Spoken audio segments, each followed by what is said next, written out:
ఎప్పటికప్పుడు వార్తల కోసం దండూరా జనం గుండె చప్పుడు న్యూస్ ఛానల్ ను సబ్స్క్రైబ్ చేసుకోండి. బెల్ బటన్ ను క్లిక్ చేయండి, లైక్ చేయండి, షేర్ చేయండి.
అతి తక్కువ కాలంలో ఒక సంకల్పం ఉంటే అప్పుల పూటిలో ఉన్నటువంటి తెలంగాణ రాష్ట్రాన్ని కూడా ఈరోజు గట్టెక్కించే ప్రయత్నం రేవంత్ అన్న నాయకత్వంలో ప్రజల మనసు తెలుసుకుంటూ మరి ఆర్థికంగా చాలా కష్టాల్లో ఉన్నప్పటికీ మరి ఈరోజు ఎన్నో పథకాలను ఇచ్చిన గ్యారంటీలను అమలు చేస్తూ మరి ఈరోజు ప్రజల మనసును చూడబోతుంది.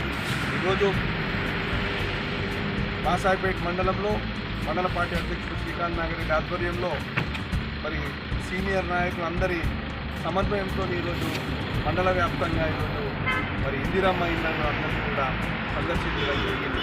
మరి ఏ విధంగా ఇందిరమ్మ ఇళ్ళ నిర్మాణం జరుగుతుంది, మరి ప్రజలు ఏం ఆలోచన చేస్తారో ఈ ప్రభుత్వం పట్ల ఎన్నో సంవత్సరాల నిరీక్షణ తర్వాత గత ప్రభుత్వంలో దగా పడ్డారు. గత ప్రభుత్వంలో డబుల్ బెడ్రూమ్ ఇస్తామని మభ్యపెట్టిరు. పేదలంతా చాలా కాలంగా డబుల్ బెడ్రూమ్ మరి అలా ఫలించలే. కానీ ఈరోజు వాళ్ళ కళ్ళల్లో ఆనందం చూస్తే ఆ ఇళ్ళను దర్శించినప్పుడు ఆ నిర్మాణాల దగ్గర పోయినప్పుడు వాళ్ళ ఆనందానికి అవధులు లేవు. ఇది ప్రజల మనసుకు చూరగొనే విషయాలు ఇవాళ మరి ఈరోజు రేవంత్ అన్న ప్రభుత్వం కాంగ్రెస్ ప్రభుత్వం చేపడుతున్నారు. అందుకే ఈరోజు ప్రతి విషయంలోని ఈరోజు సంఘాలకు మరి బోనస్ ఇవ్వడం, సన్న బియ్యం ఇవ్వడం, మరి కరెంటు విషయంలో అందరికీ కూడా ఉచితంగా కరెంటు ఇవ్వడం, మరి ఉచిత బస్సు ప్రయాణం, మరి రైతు రుణమాఫీ, రైతు భరోసా మరి సవ్యంగా వేయడం, మరి ఈ విధంగా చెప్పుకుంటూ పోతే ఇవాళ రాష్ట్ర వ్యాప్తంగా 25వ తారీఖు నుంచి రేషన్ కార్డులన్నీ కూడా జారీ చేసే కార్యక్రమాన్ని మరి రేవంత్ అన్న ప్రభుత్వం చేపట్టి ఎన్నో సంవత్సరాల నిరీక్షణ తర్వాత పేద ప్రజలందరూ కూడా రేషన్ కార్డు లేక ప్రతి సంవత్సరాల నుంచి అలలాడేది. మరి ఈరోజు వాళ్ళందరిలో సంతోషం కనబడుతున్నది, సన్న బియ్యం తింటున్న సంతోషం కనబడుతున్నది. మరి 18 నెలల కాలంలో 20 నెలల కాలంలో మరి ఇంత గొప్పగా మరి ప్రజల మనసును చూడకుండా ప్రభుత్వం ఏదైనా ఉంది దేశంలో అంటే అది కేవలం రేవంత్ అన్న ప్రభుత్వం, కాంగ్రెస్ ప్రభుత్వం, తెలంగాణ ప్రభుత్వం. కాబట్టి నేను ఈరోజు కాంగ్రెస్ కార్యకర్తగా నేను ఈరోజు భావిస్తున్నాను. ప్రజలను దగ్గరికి వెళ్ళి చూసే అవకాశం లభించింది.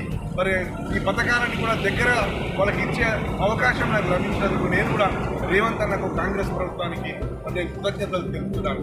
అదేగాక ఈరోజు మేము బీసీల పట్ల, ఎస్సీల పట్ల మా చిత్తశుద్ధి ఏందో మరి బీసీ కులగణన విషయం తీసుకోండి, బీసీ బిల్లు రిజర్వేషన్ విషయం 42% మనం ఇక్కడ బిల్లు తీసుకురావడం, మరి అదేవిధంగా ఎస్సీ కేటగరైజేషన్ చేయడం.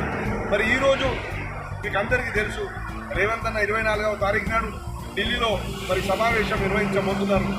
బీసీలందరినీ కూడా సమావేశపరిచి రాహుల్ గాంధీ గారిని కలుస్తున్నాడు, మల్లికార్జున ఖార్గే గారిని కలుస్తున్నాడు.